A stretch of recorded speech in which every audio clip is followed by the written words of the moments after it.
Then there's pseudo-suicide, which is an attempt to make the public believe, to make officials believe, to make the police believe that the individual has attempted or committed suicide without any such intent.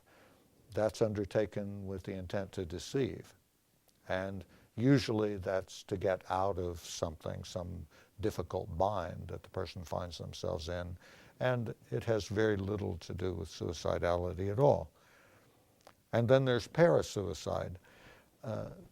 Parasuicide is what used to be called in the literature and in common parlance a suicidal gesture, a behavior that seemed to be suicidal, but that did not result in death, and about which there was some question regarding intent. Parasuicide, or that term, is used to avoid the word gesture because gesture seems to trivialize the event. Gesture suggests that the person was attention-seeking rather than seriously suicidal. And while in some cases that may actually be the case, or that may actually be true, it's important to recognize that parasuicides, according to the literature, are on the average 23 times more likely eventually to complete suicide. And so any parasuicide must be taken seriously and should indicate that that person needs significant treatment and safety plan. Is this really a parasuicide? You can see from the picture here that this individual is parachuting and is about to land in the lake, and crocodiles are surrounding the lake. This is my rather often very unsuccessful attempt to make a difficult and serious topic a little lighter and more humorous. Let's talk about the scope of the problem and some of the data regarding suicide. Worldwide, this is a huge public health difficulty or issue. Worldwide, there are over 1 million completed suicides annually, according to the World Health Organization. And that constitutes a major, major loss of life, a major, major problem health-wise, and that is only the tip of the iceberg for reasons that we'll discuss in a moment. In the United States, in 2004, there were over 32,000 completed suicides. The most recent data that we have available are from 2006 now, and there are over 33,000 completed suicides in the United States, according to the Center for Disease Control and Prevention in Atlanta. That has been fairly consistent, around 32 to 33,000 for several years now, and it represents a significant portion of the population.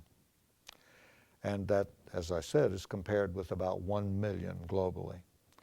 That comes out to about 89 to 90 preventable deaths in the United States every single day. And that's appalling to me.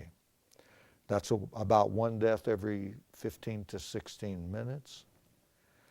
And during this continuing education program, about 12 to 15 people in the United States, from a statistical point of view, will kill themselves, and up to 300 will attempt suicide.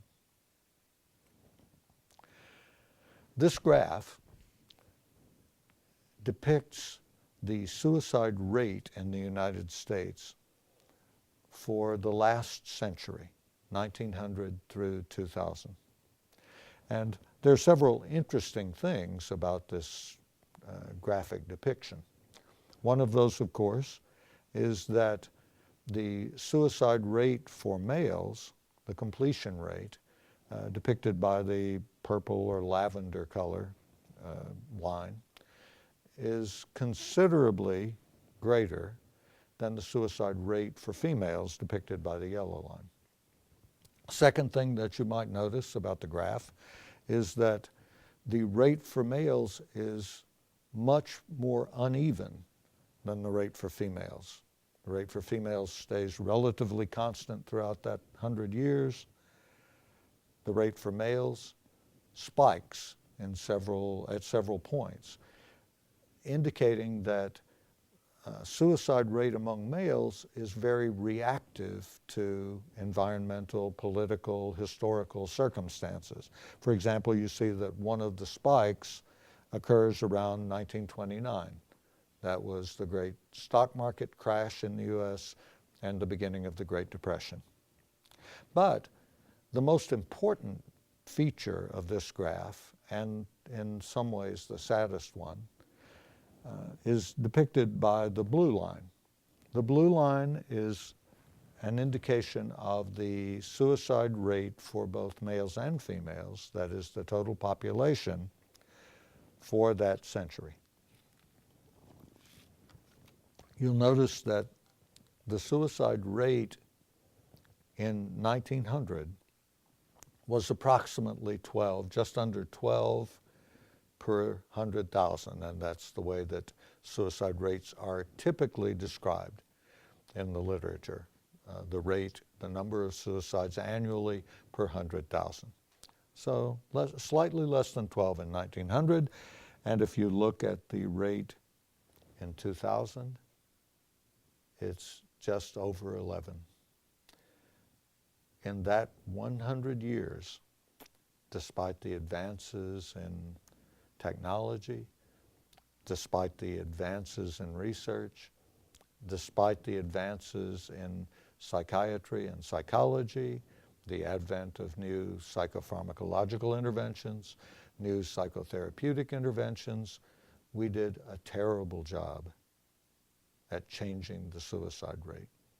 And if that graph were projected further up through the most recent data that we have, which is 2006, the final data, you would see that the rate is still just over 11 per 100,000.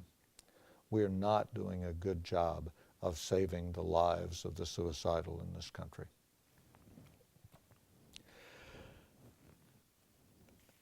There are some very important suicide facts that I'd like to share with you. One is that in the United States, more people die by suicide annually than from homicide or AIDS. And those are two major killers of people in our population. Suicide is a major public health problem, a major cause of death at all age levels. Probably twice the number of reported suicides are misclassified as accidents or they're unreported entirely. You might question that and ask why that's the case. There are several reasons. One reason, of course, is that in many cases it's quite difficult to determine whether or not an event, a death, was a suicide and whether there was suicidal intent involved. A second is that many times investigations into potential suicides may involve question of homicide or other malfeasance and may take quite some time, which is one of the reasons that we only have finalized data through about 2006 right now.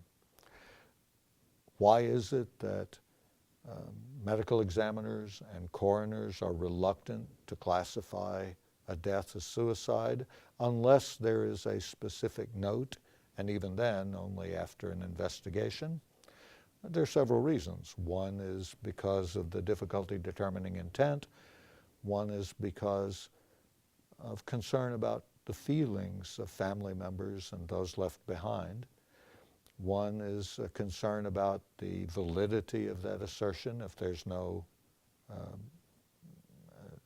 specific information that would indicate that it's a suicide.